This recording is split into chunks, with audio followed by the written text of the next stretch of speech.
We talk a lot about nutrition for little kids and for adults, but there's this really critical window right in the middle that we often just kind of forget about: the teenage years.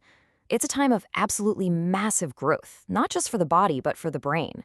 And what teens are eating, or maybe what they're not eating, has a huge impact in ways you might not even expect. In fact, it brings up a pretty big question. I know, it sounds a little dramatic, right? But it really gets to the heart of what we're talking about today. So let's connect those dots between food, focus, and the future. We're going to dive into what the latest research shows about the hidden power of nutrition during these crucial teen years.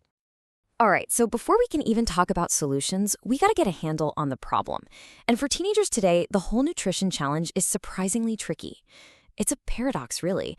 It's like they're fighting a battle on two completely different fronts at the exact same time.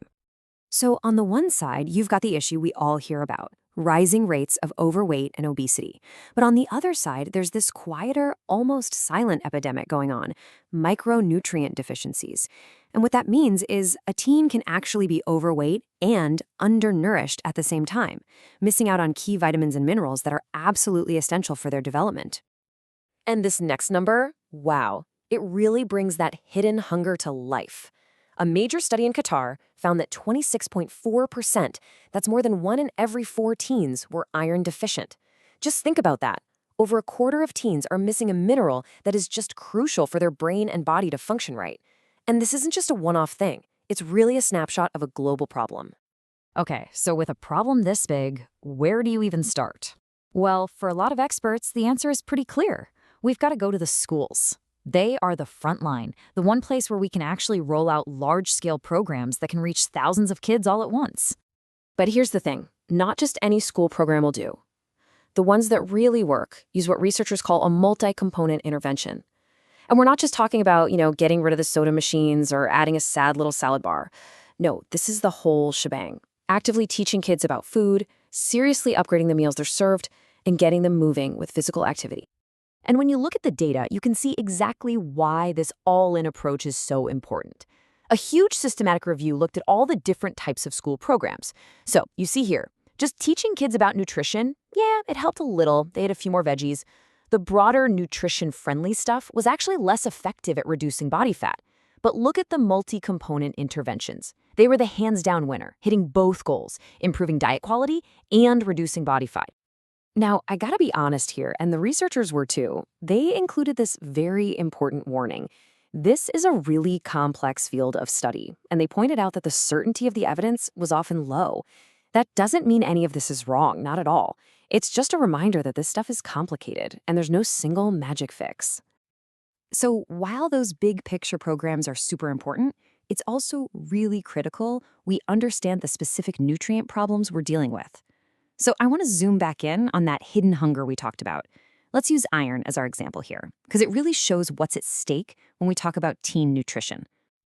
Okay, get ready for this, because the difference between boys and girls when it comes to iron it's huge. That same study in Qatar found that while 18.5% of teenage boys were iron deficient, that number shoots up to almost 30% for girls, nearly 1 in 3. And it's not random, it's biology. Adolescent girls are just at a much higher risk, mostly because of menstruation starting. So the research basically gives us a checklist of who's most at risk. We've seen that being female and having started your period are big factors. A history of anemia is another major red flag. But here's a super interesting part. It's not just about eating iron-rich foods. The research shows how important enhancers are. Think of the vitamin C in an orange. It acts like a key. It unlocks the iron in other foods so your body can actually absorb and use it. Without those enhancers, even a diet that looks good on paper can fall short. And this right here is why it all matters so much. This brings us right back to our first question. We're not just talking about being a little tired or run down. The research is clear. Not having enough iron can directly get in the way of mental and physical growth. And the results of that? A potential drop in school performance. The link is that direct. Okay, so we've looked at the big problem, we've zeroed in on iron deficiency. Now it's time to connect all of this to, well, the most amazing and complex machine on the planet, the teenage brain. How does what's on the lunch tray actually translate into what's happening upstairs? To really get this, we need to talk about something called executive functions. Now, this isn't some fuzzy concept. These are very specific mental skills. Your working memory, your ability to think on your feet, your self-control. The easiest way to think about it is like the CEO of your brain. It's the part that manages everything you need to learn, to solve problems, and just get through your day. And a huge review of the research laid out the stakes in black and white. On one side, you have a healthy diet. Lots of fruits, veggies, whole grains, and fish. That was linked to better working memory. On the other side, a Western diet, full of processed meat, sugary drinks, and refined foods. That was linked to poorer cognitive performance. It's pretty clear, right? One diet is like premium fuel for the brain, and the other, well, it's like putting sand in the tank. And we can get even more granular than that. Check this out.